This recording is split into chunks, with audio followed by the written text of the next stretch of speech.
أكبر Nah teman-teman, sudah azan, mari kita sholat. Iya, yuk kita ambil wudhu dulu. Enggak, lagi pula tugas ini hampir selesai kok. Yang gitu, kita sebagai warga Indonesia yang baik, kita harus mematuhi sila pertama, yaitu ketuhanan yang Maha Esa. Betul, selain sebagai kewajiban agama, kita juga harus menerapkan nilai-nilai Pancasila dalam kehidupan sehari-hari.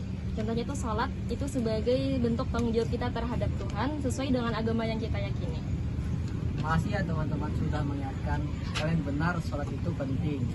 Apalagi sebagai wujud pengamalan sila pertama. Sip, ayo kita sholat berjamaah.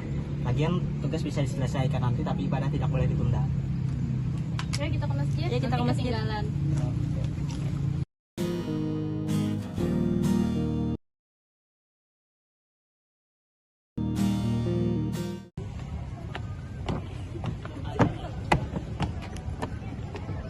Kita putus. Kalau mau putus sama aku nggak bakal tinggal diam. Lepas, aku udah capek sama kamu. Guys, kalian tahu Dina nggak? Tahu.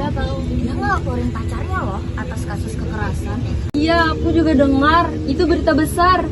Tunggu deh, emang gimana caranya si Dinda ngelaporin tindak kekerasan itu? Tahu nggak? Kementerian Pemberdayaan Perempuan dan Pelindungan Anak, mereka punya program yang namanya SAPA 129. Jadi, kita dapat ngelaporin jika kita terkena kekerasan ataupun kita melihatnya jika terjadi kekerasan. Berarti, walaupun bukan kita yang korbannya, kita bisa melaporkan dong. Iya, betul banget. Jadi, layanan ini tuh ngebantu buat ngelindungi si korban dari si pelaku maupun dari hak-haknya sendiri. Bagus banget ya program seperti itu.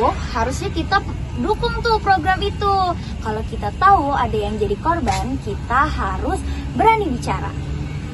Itu termasuk wujud penerapan sila kedua Pancasila loh, yaitu menghargai hak asasi manusia. Keren banget nih.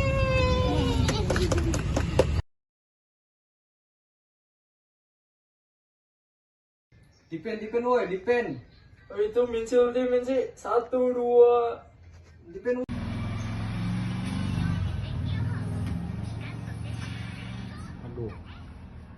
Aduh, rankku turun nih. Gara-gara kamu sih noob banget mainnya.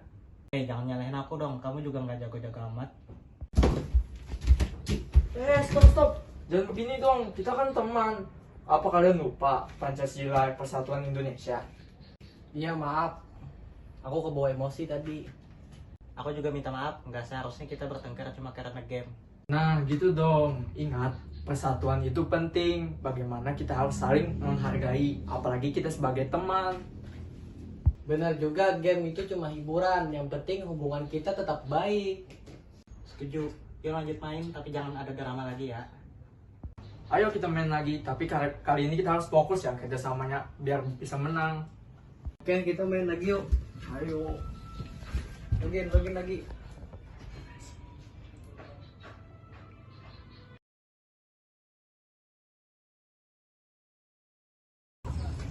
Teman-teman, tunggu dulu. Kita harus segera pilih pemimpin kelompok kita karena tugas kali ini perlu ketua kelompok nih. Aku usulnya si Adel sih, soalnya dia sudah berpengalaman memimpin kelompok-kelompok sebelumnya. Terima kasih, tapi sebenarnya Najwa juga cocok kok jadi ketua kelompok karena dia terorganisir dan disiplin. Setuju, tapi kita tentukan dulu sikapnya. Ketua itu harus tegas, disiplin, dan bisa bekerja sama. Kalau begitu, aku dukung Adel buat jadi ketua kelompok kita karena Adel pertama udah pernah jadi pemimpin kelompok sebelumnya dan juga sikap Adel sesuai dengan kriteria yang kita cari. Gimana? Setuju. Baik, aku terima tanggung jawab ini. Terima kasih atas kepercayaan kalian ya. Iya, sama-sama Adel. Kalian sadar tidak bahwa diskusi kita ini merupakan contoh penerapan sila keempat, yaitu mengambil keputusan bersama lebih baik daripada memaksakan kehendak sendiri. Benar juga ya.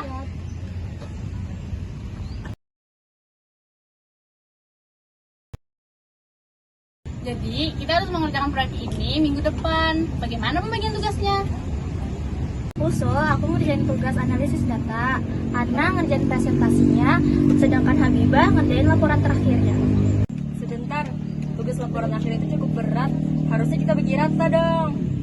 Betul, jangan sampai ada yang ngerjain tugasnya terlalu banyak. Bagaimana kalau kita mengerjakan laporan akhirnya bersama-sama, jadi semuanya terlibat? Setuju, maaf ya aku terlalu terburu-buru membagi tugasnya. Jika kita mengerjakannya bareng-bareng, pasti tugasnya lebih baik dan mudah. Nah, ini baru benar. Dengan begitu kita juga sama-sama belajar. Setuju banget, ini kan termasuk dalam perwujudan sila kelima, yaitu keadilan sosial bagi seluruh rakyat Indonesia, meskipun termasuk ke dalam skala kecil seperti dalam kelompok kita ini. Ayo kita kerjakan tugasnya dari sekarang, biar tugasnya selesai tepat waktu. Ayo.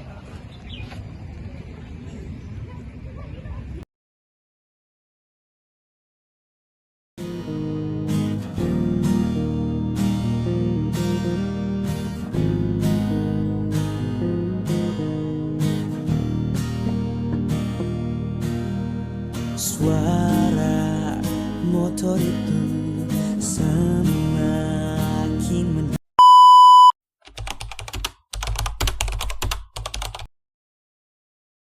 Perkenalkan, nama Bunda Rizky Fitriani. Bunda berdinas di Dinas Sosial PPKB PPPA. Sekarang menjabat di Kepala OPTD Perlindungan Perempuan dan Anak. Jadi begini, SAPA 129 itu merupakan sistem layanan yang punya Kementerian PPPA, di mana SAPA itu tugasnya adalah menerima layanan dan rujukan dari korban kekerasan terhadap perempuan dan anak.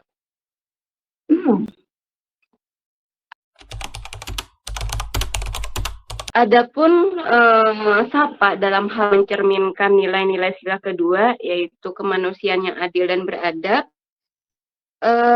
keadilan di sini SAPA tidak melihat latar belakang, tapi SAPA sama semua, tidak memandang ras, tidak memandang agama, tidak memandang itu apakah kaya atau miskin. Nah, jadi di sana menyamaratakan.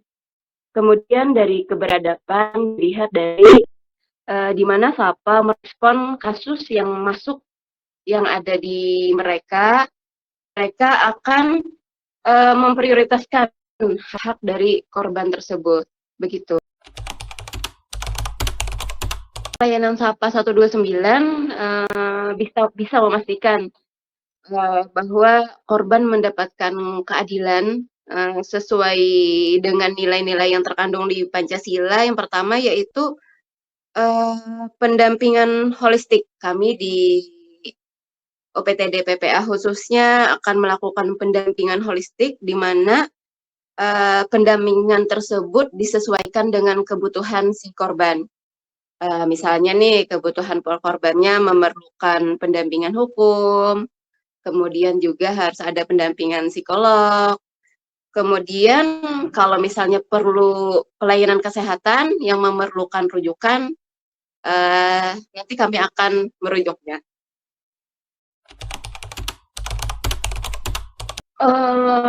Tantangan terbesar dalam menjalankan program ini, yang pertama dari kami, yaitu khususnya kurangnya kesadaran dari masyarakat. Seperti yang kita ketahui bahwasanya kekerasan terhadap anak dan perempuan itu seperti fenomena gunung es, di mana terlihat sangat kecil dari atas, padahal dari bawah sangat besar sekali. Kenapa biasanya masyarakat itu tidak mau melaporkan? Karena mereka menganggap seperti KDRT itu adalah sesuatu yang biasa saja. Kemudian mereka takut sebagai saksi ketika diproses pengadilan. Padahal si ayah baik itu korban ataupun saksi, kita berusaha untuk melindungi. Bagaimana solusinya dari kami dalam hal supaya menyadarkan masyarakat supaya jangan bungkam lagi jika terjadi kekerasan terhadap anak perempuan, yaitu kami akan melaksanakan sosialisasi, baik itu dari media sosial, kemudian dari ke sekolah-sekolah, kemudian ke desa-desa. Kemudian yang selanjutnya, permasalahan kami kurangnya sumber daya manusia yang ada di perlindungan perempuan dan anak. tapi itu bukan merupakan masalah besar bagi kami. Kami berusaha untuk meningkatkan skill dan kemampuan kami dalam hal penanganan kasus terhadap perempuan dan anak. Kami sekarang sudah mempunyai konselor, kemudian kami juga mempunyai mediator. Nah, dari itulah kami bisa membantu para korban, baik itu perempuan dan anak. Selain itu, kami juga bermitra dengan lembaga-lembaga seperti rumah sakit, kemudian Satpol PP, kemudian juga psikolog klinis. Nah, seperti itu. Kemudian kendala yang selanjutnya adalah stigma dari masyarakat itu sendiri terhadap korban. Jadi ketika perempuan ataupun anak yang bermasalah ataupun berhadapan dengan hukum, maka terjadi pelabelan terhadap si korban tersebut, baik anak maupun perempuan. Padahal sudah kasihan nih anak dan perempuan, mereka menjadi korban. Ketika sampai di masyarakat dan kembali ke masyarakat, mereka mendapat perlakuan yang kurang mengenakan. Maka daripada itu, kami dari Perlindungan Perempuan dan Anak juga berkolaborasi dengan tokoh agama, tokoh masyarakat yang ada di desa setempat yang tempat terjadinya atau alamat si korban terjadinya kekerasan terhadap perempuan dan anak itu, supaya mereka bisa merangkul dan mereka korban tersebut bisa diterima di masyarakat. Nah, jadi mungkin itu kendala-kendalanya. Itu biasanya korban itu apalagi KDRT jarang sekali melaporkan, karena korban KDRT itu lebih banyak adalah perempuan yang tidak bekerja, sehingga si perempuan ini sangat ketergantungan dengan suaminya. Jadi ketika suaminya dengan melepaskan suaminya itu adalah sebuah ketakutan yang luar biasa. Jadi lebih baik merasakan KDRT itu sendiri daripada harus berpisah, seperti itu.